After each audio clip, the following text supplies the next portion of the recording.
خانوں پر اتنا، اور وہ معروف نعت جسے قصیدہ بردہ کہتے ہیں، آپ کے ذوق کے لیے بات سنا دیتا ہوں۔ مضمون مکمل کر دیا میں نے جتنی بات آج بتانا چاہتا تھا۔ یہ قصیدہ بردہ شریف جو لکھا امام شرف الدین بوصیری نے، امام شرف الدین بوصیری رحمۃ اللہ علیہ، ان کا مزار مصر میں اسکندریہ کے شہر میں ہے۔ دو ولیوں کے مزار آمنے سامنے ایک ہی جگہ پر ہیں، ایک ہی چوک میں۔ ایک چوک ہے، بڑا خوبصورت چوک ہے، تو اس چوک کے اس طرف حضرت شیخ ابو العباس المرسی کا مزار ہے۔ یہ امام ابو الحسن شاذلی کے خلیفہ اعظم ہے، اور ادھر سامنے امام شرف الدین بوصیری کا مزار ہے۔ شیخ ابو العباس المرسی وہ بزرگ ہیں، مجھے دونوں مزارات کی حاضری اور زیر زمین تہ تک جا کے حاضری کا شرف نصیب ہوا، اندر جا کر۔ شیخ ابو العباس المرسی وہ بزرگ ہیں، فرماتے ہیں لو حجبت انی رسول اللہ صلی اللہ علیہ وآلہ وسلم طرفۃ عین ما عددت نفسی من زمرۃ المسلمین۔ فرماتے ہیں خدا کی قسم اگر ایک لمحے کے لیے آقا کا چہرہ انور میری نگاہ سے اوجھل ہو جائے تو میں اس لمحے خود کو کافر سمجھتا ہوں۔ ہر وقت حضور کے دیدار کے عالم میں رہتے تھے، ہر وقت۔ شیخ ابو العباس مرسی، اور ادھر سامنے امام شرف الدین بوصیری کا مزار ہے۔ اور اللہ کی شان، جب میں وہاں حاضر ہوا تو مزار اقدس اور اوپر قبر انور جو مزار اقدس تھا وہ گرا کے نیچے سے اٹھا کے لحد مبارک کو نئے سرے سے تعمیر کر رہے تھے۔ نیچے سے لحد مبارک، پوری نیچے سے قبر کو نئے سرے سے تعمیر کر رہے تھے، اور سبز غلاف کے ساتھ پورا کا پورا ڈھانپ رکھا تھا انہوں نے۔ تو کسی کو اندر داخلے کی اجازت، اوپر قبر کا تعویذ تھا بڑا، چاروں طرف غلاف سے ڈھانپ رکھا تھا، نیچے لحد سے تعمیر کر کے لا رہے تھے۔ حاضری دی، سلام پڑھا۔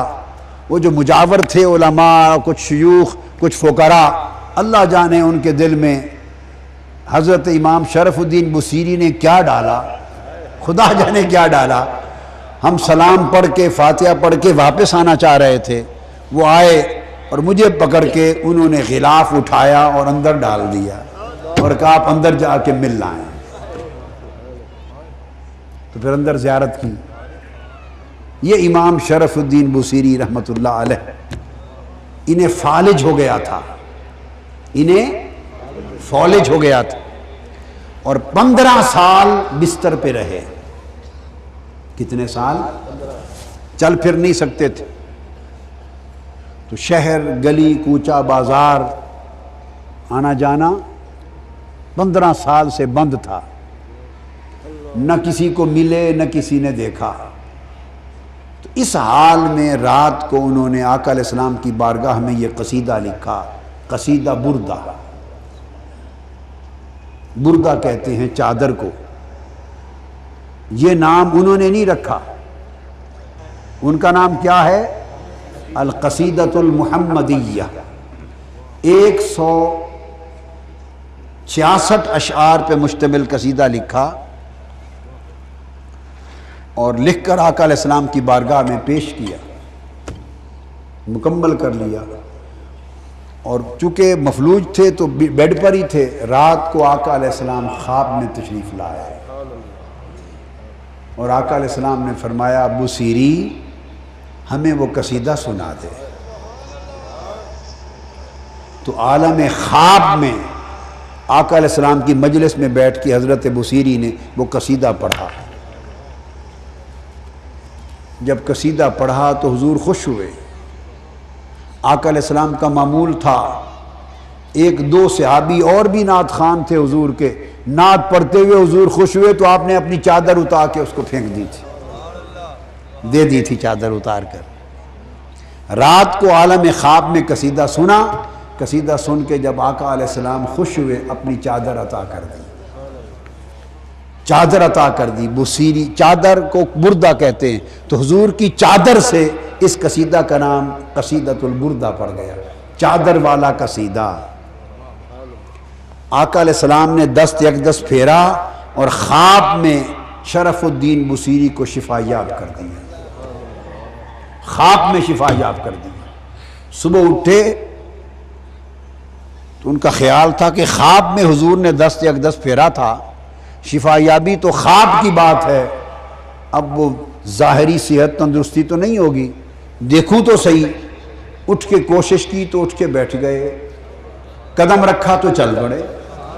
15 سال سے جو فالج تھا، رات دست مصطفیٰ کی برکت سے شفا یاب کرتا۔ صبح باہر نکلے، رات کی بات تھی، قصیدہ لکھا، خواب میں آقا کو پڑھ کے سنایا، شفا یاب ہو گئے۔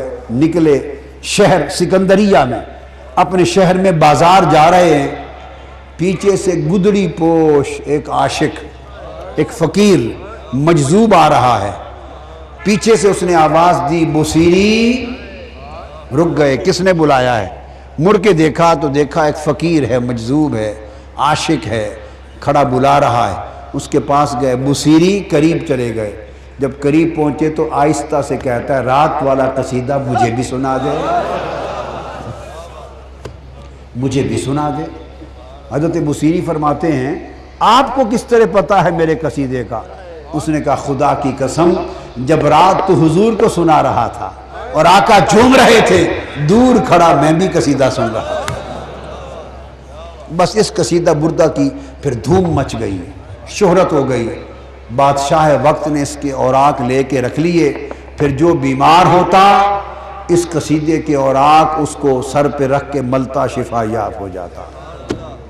تو آقا علیہ السلام کی نعت بشرطے کہ نسبت عشق میں فنا ہو کے لکھی ہو، اور حضور سے یہ نسبت ہو اور تعلق ہو، اور حضور کے میلاد کی خوشی، اور خوشی میں یہ نغمے اور ترانے گانا، اور اپنی زندگی میں عمل میں حضور کے عشق کو اتار لینا، اور حضور کی غلامی کو اپنی زندگی میں طاری کر لینا، یہی دنیا اور آخرت کی کامیابی ہے۔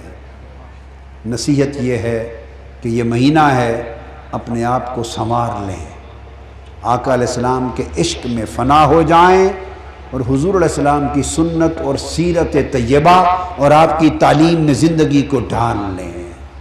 کسی سے پیار ہوتا ہے تو بندہ اسی کے نقش قدم پہ چلنے کی کوشش کرتا ہے، اسی کی چال ڈھال کو اپنانے کی کوشش کرتا ہے۔ حضور سے عشق کرو اور حضور کی طرز زندگی کو اپنا بود و باش بنا لو۔ اگر آقا کے رنگ میں ڈھلے نہیں تو سمجھیں کہ محبت خام ہے، کچی ہے، جھوٹی ہے۔ تو من حضور کے عشق میں بھرا ہو اور تن حضور کی اطاعت میں ڈھلا ہو۔ اللہ تبارک و تعالی یہ توفیق عطا کرے، اپنی زندگیوں کو بدلنے کی کوشش کرو اس مبارک مہینے میں، تاکہ آقا علیہ السلام کی بارگاہ میں جائیں تو حضور ہمیں دیکھ کر خوش ہوں۔ وما علینا الا البلاغ۔